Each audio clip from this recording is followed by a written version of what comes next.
আসসালামু আলাইকুম। প্রিয় দর্শক, ত্রয়োদশ জাতীয় সংসদের প্রথম অধিবেশন আজকে হল এবং সেই অধিবেশন কিন্তু বেশ ঘটনাবহুল ছিল। নানা ধরনের ঘটনা ঘটেছে একদম প্রথম দিনে, যেগুলো নিয়ে আলোচনা করা যায়। আমি নিজে এই অধিবেশনে একজন অতিথি হিসেবে দেখতে গিয়েছিলাম। আমাকে আমন্ত্রণ জানানো হয়েছিল, কাজে আমি গিয়েছিলাম এবং ওখানে একটা নির্দিষ্ট আসনে আমাকে বসতে দেওয়া হয়েছে আমাদেরকে, বা যা নাকি এরকম আমন্ত্রিত অতিথি ছিলেন তারা বসেছেন। এবং খুবই দুর্ভাগ্যের বিষয় হলো, আমি মনে হলো পরে না গেলেই বোধহয় ভালো হতো। এই কারণেই বলছি যে আমি যদি না যেতাম তাহলে আমি টেলিভিশনে পুরো অনুষ্ঠানটা, সবার বক্তব্যগুলো ঠিকঠাক মতো দেখতে পেতাম। আর ওখানে যাওয়ার কারণে আমি ঠিকঠাক মতো দেখতে পেয়েছি, কিন্তু ওনাদের আলোচনা ভালোভাবে শুনতে পাইনি। মধ্যে কথা হলো, পুরো সংসদ ভবনে এত প্রস্তুতির পর একটা সংসদের অধিবেশন, প্রথম অধিবেশন শুরু হয়েছে। সেই অধিবেশনটা ছিল আগোছালো অধিবেশন আমার কাছে মনে হয়েছে। সাউন্ড সিস্টেম এত খারাপ হতে পারে এটা আমার চিন্তাতেও ছিল না। আমি যেখানে বসেছিলাম সেখানে ওই কক্ষে যারা ছিলেন, ওই গ্যালারিতে, ওই জায়গাটাতে যারা ছিলেন, ওর নাম ছিল বকুল, ওই গ্যালারির নাম। ওখানে যারা ছিলেন, আমি প্রথম ভেবেছিলাম কি বোধহয় আমি শুনতে পাইনি, অন্যরা বোধহয় শুনতে পাচ্ছে। দুইজনকে জিজ্ঞাসা করলাম, তারা কেউ বলতে পারছে, শব্দ শোনা যাচ্ছে কিন্তু কিছু বোঝা যাচ্ছে না কি বলছে।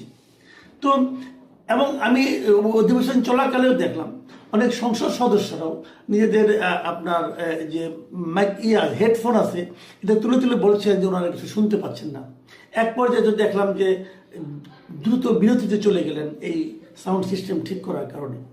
তো এত বড় অনুষ্ঠান, সংসদ ভবনে যারা নাকি এই সাউন্ড সিস্টেমের দায়িত্বে আছেন, তারা আসলে কাজের লোকটা বলে মনে হয় আমার কাছে। খুবই আড়াআড়ি লোকের হাতে দায়িত্ব দেওয়া হয়েছে বলে আমার ধারণা।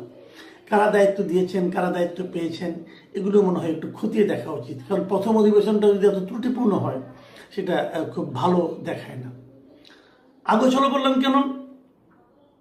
সংসদ যখন শুরু হয়, নতুন যখন একটা সংসদ শুরু হয়, প্রথাটা হচ্ছে যে বিগত সংসদে, এর আগে যে সংসদ ছিল সেই সংসদে যিনি স্পিকার থাকেন তার সভাপতিত্বেই অধিবেশনটা শুরু হয় এবং তারপর ওনার সভাপতিত্বে স্পিকার এবং ডেপুটি স্পিকার নির্বাচিত হয় এবং তারপর ডেপুটি স্পিকার এবং স্পিকার নির্বাচিত হওয়ার পর ওনারা রাষ্ট্রপতির কাছে শপথ নেওয়ার পর ওনারা দায়িত্ব নেন, আগের স্পিকার চলে যান, এটাই নিয়ম।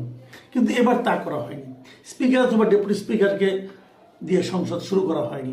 অথচ বাংলাদেশে স্পিকার কোথায় এটা কেউ জানে না। কেন জানে না? কেউ খোঁজ করেছে? তাকে কি আমন্ত্রণ জানানো হয়েছিল? কেউ বলতে পারবে না। এবং ডেপুটি স্পিকার তো ছিল, উনি হয়তো জেলে ছিলেন, কিন্তু ওনার বিরুদ্ধে উনি কনভিক্টেডও না। তাহলে ওনাদের কাউকে দিয়ে অনুষ্ঠানটা শুরু করলে ভালো হতো, কিন্তু সেটা তারা এই সংসদ করেনি। কেন করেনি আমি বলতে পারবো না, এটা আমি মনে করি চোখে লেগেছে। সমস্যা যেটা হয়েছে এরপরে যে জিনিস হয়েছে, একটা জিনিস এটা বলা উচিত, রাষ্ট্রপতির ভাষণের সময় কিন্তু একটা খুবই ঝামেলাপূর্ণ ঘটনা ঘটেছে। এটাও একটু বলে নিই।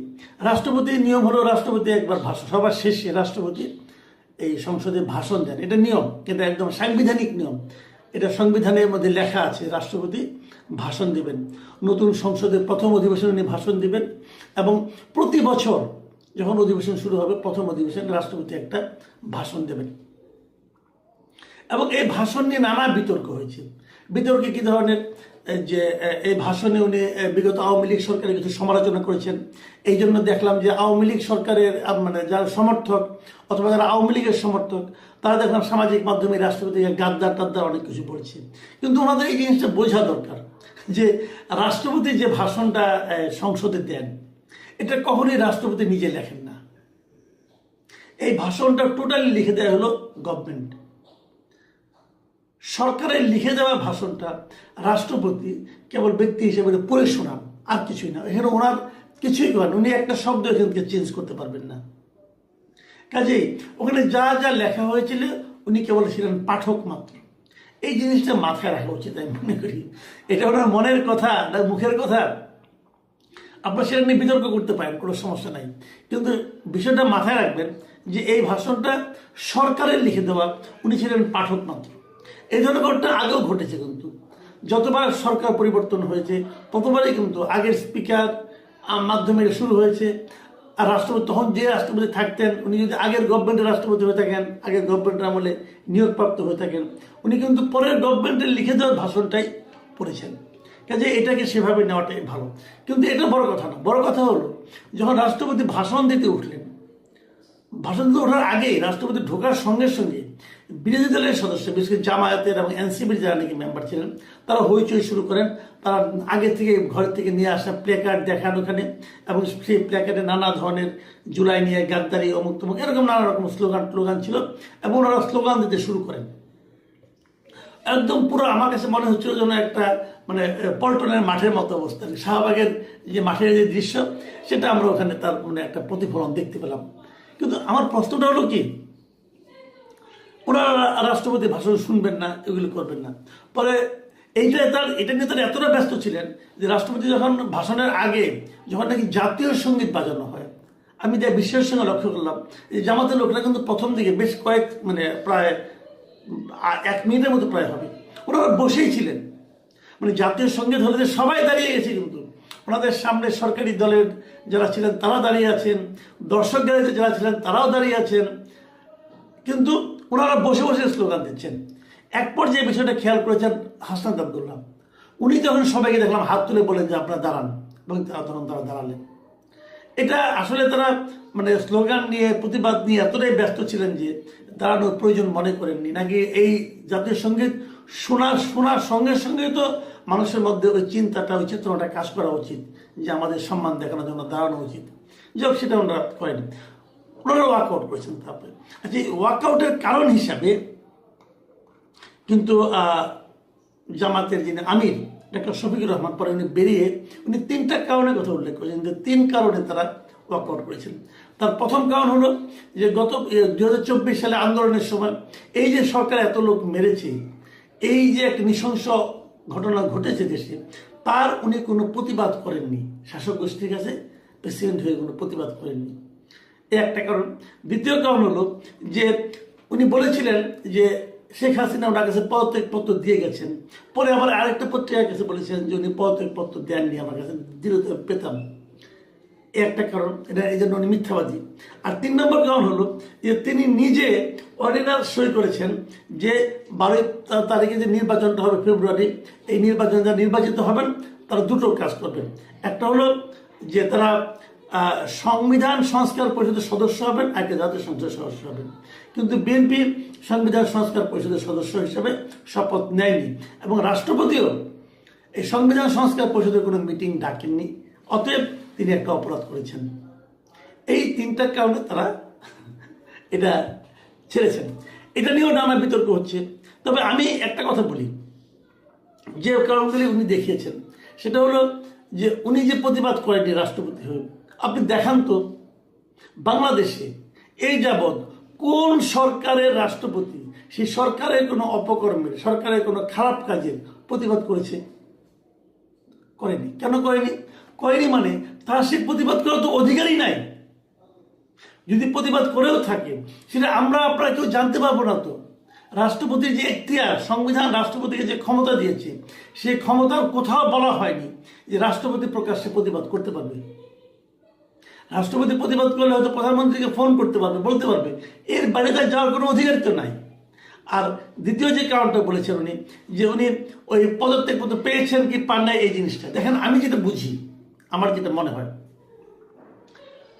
যখন নাকি শেখ হাসিনা চলে গেলেন দেশ থেকে, পালিয়ে যান অথবা তাকে দূর করে দেওয়া হোক, যেভাবে গেছেন, যাওয়ার সময় উনি পদত্যাগপত্র দিয়ে গেছেন, ওই সময় কীভাবে দিবেন আমি তো বুঝি না কিছু ব্যাপারটা।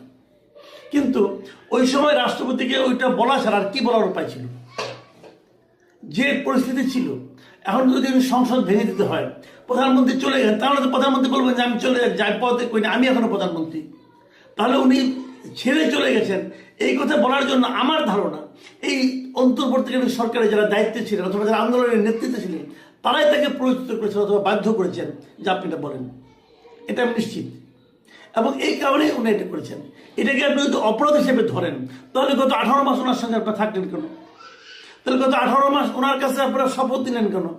যদি রাষ্ট্রপতি অবৈধ হয়ে থাকে, যদি রাষ্ট্রপতি দুষ্ট হয়ে থাকে, যদি রাষ্ট্রপতি স্বৈরাচারের দোষর হয়ে থাকে, ফ্যাসিস্টের দোষর হয়ে থাকে, তাহলে ওনার কাছে যখন আপনারা 8 তারিখে, যে অগাস্টের 8 তারিখে 2024-এ যে শপথ দিলেন, তখন আপনার সমস্যা হলো না? ওনাকে যে অধ্যাদেশগুলো পাশ করে নিলেন, তখন আপনার সমস্যা হলো না? এই যে নির্বাচন করলেন, এই নির্বাচন তো এই রাষ্ট্রপতি আদেশে হয়েছে, তখন সমস্যা হলো না? বললেন না তখন যে এই রাষ্ট্রপতি আদেশে নির্বাচন আমরা করবো না? তখন তো সুরসুর করে নির্বাচনে গেছেন, তখন তো সুরসুর করে যে শপথ নিয়েছেন। কেন? এখন ওনার কথা, ওনার ভাষণ শুনতে আপনাদের সমস্যা কেন? তো এইগুলি হলো, জানেন, এগুলো হলো দ্বিচারিতা। এগুলো কেন করে আমি জানি না। আর এই রাষ্ট্রপতিকে দিয়ে কিন্তু এই সরকার, যে সরকার অনেক আপনার সংশোধন করিয়েছে, অনেক অর্ডিন্যান্স জারি করিয়েছে, এগুলো তো এই সরকার আগে সরকারই করেছে, এবং সেগুলো অর্ডিন্যান্সগুলো কিন্তু আমার পাস করতে হবে। দেখবেন এই পাস করার সময় কিন্তু আবার এই বিরোধী দল কিন্তু খুব সমর্থন করবে, হ্যাঁ এটা পাস করানো দরকার। তো এইভাবে এটা হয় না। আমি যে আলোচনা দিয়ে শেষ করব, সে আলোচনা হলো শোক প্রস্তাব। অনেকগুলি শোক প্রস্তাব এসেছে, এটা হয়, এটাকে রীতি। যখন নাকি সংসদ শুরু হয়, তখন আপনার ওই এর মাঝে আগের এই সময়গুলোতে যারা যারা মারা গেছেন, বিভিন্ন জন বিশিষ্ট ব্যক্তি, দেশে অথবা বিদেশে, তাদের ব্যাপারে একটা শোক প্রস্তাব নিতে হয়। এটা একটা রীতি বাংলাদেশের, এটা সব দেশে আছে, সব দেশের সংসদে এটা হয়। এবং যেমন আমাদের খালেদা জিয়া মারা গেল, ওনার মৃত্যুর কারণে কিন্তু ভারতের সংসদে কিন্তু শোক প্রস্তাব নেওয়া হয়েছিল। তো এটা একটা এই রীতিটার অনুসরণ করে শোক প্রস্তাব নেওয়া হয়েছে। অনেকের দেশে বিদেশে অনেকের নামে শোক প্রস্তাব নেওয়া হয়েছে। Very interesting. আমি কয়েকজনের নাম বলি।